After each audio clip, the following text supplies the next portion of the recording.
The Trump presidency officially ended today as Joe Biden was inaugurated as the 46th president of the United States. And, wow. All right. So that's what it feels like when you're not grinding your teeth. I've forgotten. And I think, yeah, I can see colors again. For more on this, it's time for a closer look. You know, over the last 4 years, whenever I imagined myself finally saying those words, I pictured us surrounded by a jubilant audience, reveling in the collective catharsis of watching this wretched, awful man slink away from the seat of power like a drunk who got kicked out of a bar at 3 a.m. for trying to steal the free pretzels. These are my home pretzels. I brought these pretzels from my home. Instead, I'm alone in an empty studio, no pomp, no fanfare, no senior citizens bust in from Paramus who were told they had tickets to Dr. Oz. The only celebration we could manage was Wally holding a single balloon covered in Purell. Keep that party going, Wally. And the reason for that is, even amid this moment of collective relief, the nation is still in the midst of several unprecedented calamities, none of which will magically disappear anytime soon. It's a little like getting rid of the last guy at a party who spent 4 years yawning and stretching and hinting that he should get out. And when he finally leaves, it is a relief until you remember you still have to clean up all his puke, and he, puked everywhere. Luckily, we had this guy working at the inauguration.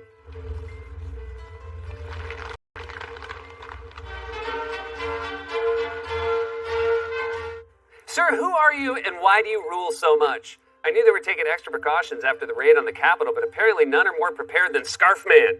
Beautiful old scarf draped loosely around the neck, one mask peeking out of a second mask, a pack of wet wipes that, like many of you, I confused for a pack of Oreo minis. Is that guy about to eat Oreos close to the mic in some kind of inauguration ASMR?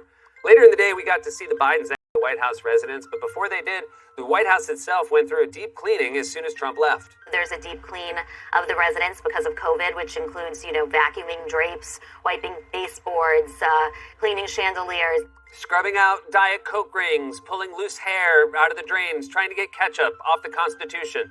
I know they're saying the deep clean is because of COVID, but I mean, even without the pandemic, if I were moving in after Trump anywhere, I'd want the place fumigated. The guy was glued to his TV, barely left his bedroom, and only ate fast food. That place probably looks like a locker on Storage Wars, or a studio apartment in a rent-controlled building after the tenant who's lived there for 80 years dies. Just piles of old newspapers, loose change, and a collection of weird ceramic pigs. What do you think, Bessie? Should I concede? Bessie has concerns about the vote count in Georgia. It's not in Trump's nature to leave on a graceful, dignified note. Instead, he left in shame and disgrace the way he should have, scampering out early in the morning like a college-adjacent cue and shout. Now that we'll never have to endure another one of these again, can I just ask, how long does it take to start a helicopter? Wouldn't it have been better to wait until he got in before firing the thing up? No, past is past. Trump, of course, couldn't even muster the bare minimum level of grace and self-assurance to attend his successor's inauguration, but he did apparently want his helicopter to do one last farewell trip around the Capitol. They just flew over here, over the Capitol, where these preparations are underway for Joe Biden's inauguration at any moment now. In the next few hours, of course, the inauguration that the president will not be attending, but apparently wanted to see. He looked upon our nation's capital the way past presidents looked over hurricane damage. Well, love me or hate me, you have to agree. I the place up. Mel, are you looking? Mel! He was too scared to go to the inauguration, but he wanted to see it from afar. He treats the hallowed customs of our democracy like a 5-year-old watching a scary movie through his fingers. So he took a whirl around D.C. on the taxpayer's dime. One last no joyride. And now the Biden administration will have to reckon with a series of simultaneous crises unprecedented in our lifetimes. Just because Trump is gone doesn't mean all the destruction he wrought is gone as well. In fact, it's very likely to get worse in the near term, and the conditions that created him will remain as well, unless they're scrubbed from our institutions and our system and our public life. But I do think a small step forward was hearing the incoming president, on the eve of his inauguration, acknowledge the very real human toll of the pandemic. To heal, we must remember. It's hard sometimes to remember, but that's how we heal.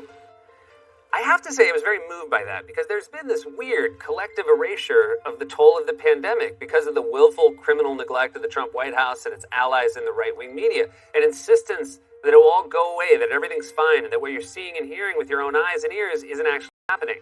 And a small first step towards fixing that is acknowledging it. Anyway, very powerful and a welcome change. Now let's hear what the outgoing president had to say. Have a good life. We will see you soon. Have a good life.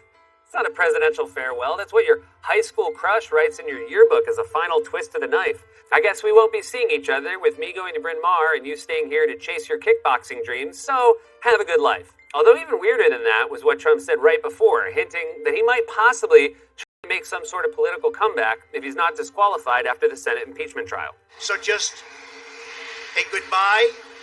We love you. We will be back in some form. In some form? What does that mean? Whenever you see a black plastic bag stuck in a tree or a vulture on the shoulder of the highway pulling, the one that stays stuck in the treads that you need to dig out with a stick, never quite getting it all, because part of me will always be with you. In some form. So Trump held a pathetic, forgettable going away party about the size of the lunch rush at Hale and Hardy. In fact, Trump's farewell was snubbed by virtually everyone, from his own vice president to Republicans in Congress. Trump was so desperate for attendees at this thing that those who were invited could bring as many as 5 guests. I worked at SNL for 12 years, and when I go back to see a show, I can't even bring my wife. They even sent invitations to people who turned on Trump and left in disgrace, like Omarosa, John Bolton, and even Anthony Scaramucci, who said he takes it as a sign the White House is desperate to bulk up the guest list. Trust me, that had to be a mass email if one of them got sent to me. Eesh, that is embarrassing. That's like when you get an invite to someone's wedding even though you only met him once 5 years ago at a friend's barbecue. Honey, do you remember Doug? The guy from the barbecue who wouldn't stop trying to sell us insurance? No? Okay, well, do you want to go to his wedding? He's offering 17 plus ones. And then, of course, there was the fact that in his final address as president, he signed off the way you'd expect, by rambling, stream of consciousness style, like he was describing a dream to a therapist. People have no idea how hard this family worked. We were not a regular administration. Our vets are happy, our people are happy, our military is thrilled. If you look at what happened until February a year ago, our numbers were at a level that nobody had ever seen before. And now the stock market is actually substantially higher than it was at its higher point prior to the pandemic. So it's really, you could say we built it twice. Be careful. Very complex. Be careful. Remember us when you see these things happening, if you would. Remember us. I'm looking at elements of our economy that are set to be a rocket ship up. It's a rocket ship up. We got the vaccine developed in 9 months instead of 9 years or 5 years or 10 years. Even in his last address to the nation as president, he sounds like a husband making small talk with the doorman while he waits for his wife to come down to the lobby. So yeah, my cousin got his master's in 4 years. Could have been 9, 5, 10 years. She should be down soon. Man, this Mets season's off to a crazy start. Then Trump finished his speech, or whatever it was, and in a bizarre spectacle, he waved goodbye to the anemic crowd to the same song he ended his rallies with.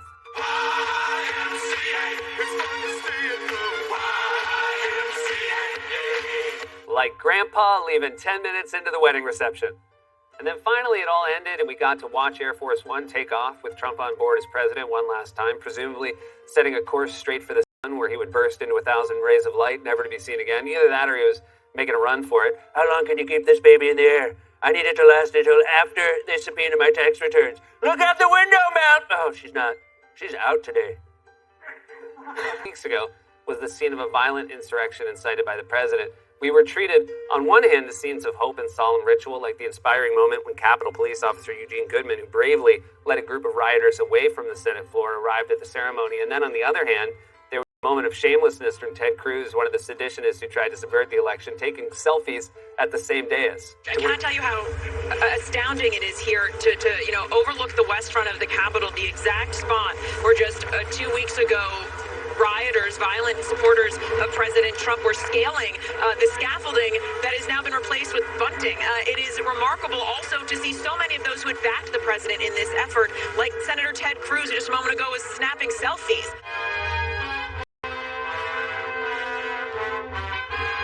Who on God's green earth wants a selfie with Ted Cruz?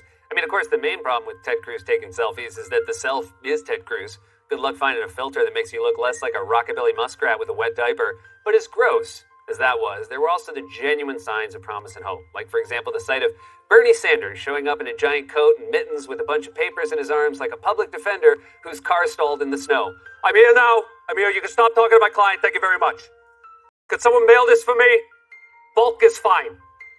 Although the best Bernie appearance was, of course, this picture of him sitting in his chair by himself like he was at Foot Locker waiting for the salesperson to bring him the next size up. Biden's first act as president should be to replace every Confederate monument in the country with this statue of Bernie Sanders. The plaque could say, "Come, don't come, it's a statue, who cares?" In fact, one of the best things about the new era we entered today is that Bernie will now be the chairman of the powerful Senate Budget Committee, where he'll be able to fight for, among other things, expanded direct payments, unemployment insurance, $15 minimum wage, and canceling student debt. He'll be able to hold hearings on Medicare for All and the Green New Deal. Hell, he could change the price of coffee in the Senate break room if he wanted to. $6 for a cup of coffee. That's insane. From now on, you bring your own beans from home, you grind them up at a pencil sharpener, meeting adjourned. And then came the fanfare and the ritual of the inauguration itself, including performances from megastars J-Lo and Lady Gaga, which was a nice change of pace from the Trump era, when the only musical acts who would associate with the president were Three Doors Down and the kids who got stiffed by Trump. Remember that? When Trump refused to pay a bunch of children who sang at his rallies, and they had to sue him to get their money. Sadly, there won't be any room in the history books for that, but I assure you, here at Late Night, we will never forget. Overall, the day was not short of inspiration, with a benediction from Reverend Sylvester Beeman and an incredible inaugural poem from 22-year-old Amanda Gorman. But perhaps the most stirring words were delivered by Senator Amy Klobuchar to describe J-Lo's rendition of America the Beautiful. Well, that was great. That was my aunt's review of Mamma Mia. Well, that was great. I liked all the singing and the dancing. Time to go home. And of course, we had Sotomayor, the first Latina to serve on the Supreme Court, swearing in Kamala Harris, the first female, the first black, and the first Asian American vice president. Then, of course, came the catharsis of seeing a person who was not Donald Trump become president of the United States when Joe Biden officially took the oath of office. Please raise your right hand and repeat after me. I, Joseph Robinette Biden Jr., do solemnly swear. I, Joseph Robinette Biden Jr., do solemnly swear that I will faithfully execute that I will faithfully execute the office of President of the United States the office of President of the United States and will, to the best of my ability, preserve, protect, and defend the Constitution of the United States. The Constitution of the United States. So help you God. So help me God. Congratulations, Mr. President.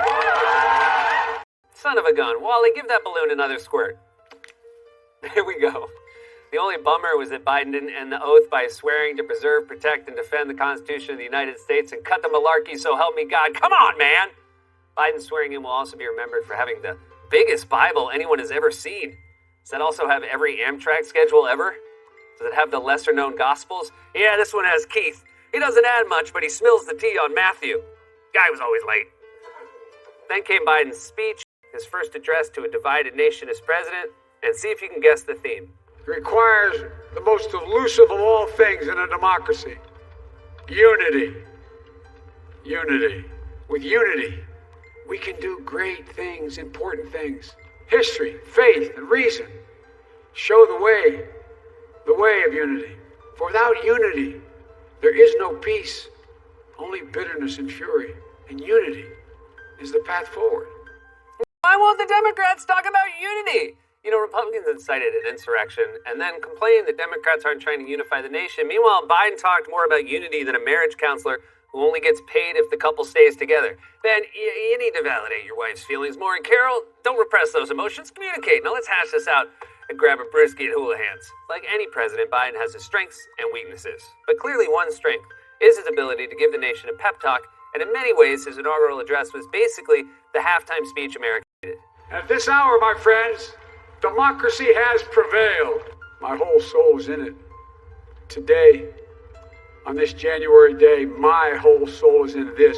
We can join forces, stop the shouting, and lower the temperature. And today, we mark the swearing in of the first woman in American history elected to national office, Vice President Kamala Harris. Don't tell me things can't change. And here we stand, days after a riotous mob thought they could use violence to silence the will of the people ground. It did not happen. It will never happen. Not today, not tomorrow, not ever. Not ever. I mean, I don't know about you, but I thought that was pretty uplifting. Can we check in on Bernie real quick and get his reaction to the speech? Okay, he's digging it. I know him. He's digging it. Just hearing a president talk honestly and straightforwardly about our challenges, promising to fight for democracy, or saying phrases like, My Whole Soul Is In It was both calming and jarring after 4 years of a president who, if he ever mentioned his soul at all, did so in context of selling it. Hello, is this the devil? How much can I get for the soul? $10? Forget it. And everybody's listened to the soul call with the devil. It was a perfect call. I called the devil. I didn't sell the soul. I got it on. I said no. It was a perfect call. Biden also showed deference to previous presidents, including one who couldn't be there. I know the resilience of our Constitution and the strength of our nation, as does President Carter, who I spoke with last night, who cannot be with us today, but whom we salute for his lifetime in service. Everyone loves Jimmy Carter. I'm assuming Carter wasn't there because of COVID protocols. Although he's such a good person, he's probably with his Habitat for Humanity friends building Trump a house in Palm Springs. It's not as nice as the White House, but if you fill it with love, it'll be more than enough. Oh, love's gonna be a problem, Jimmy.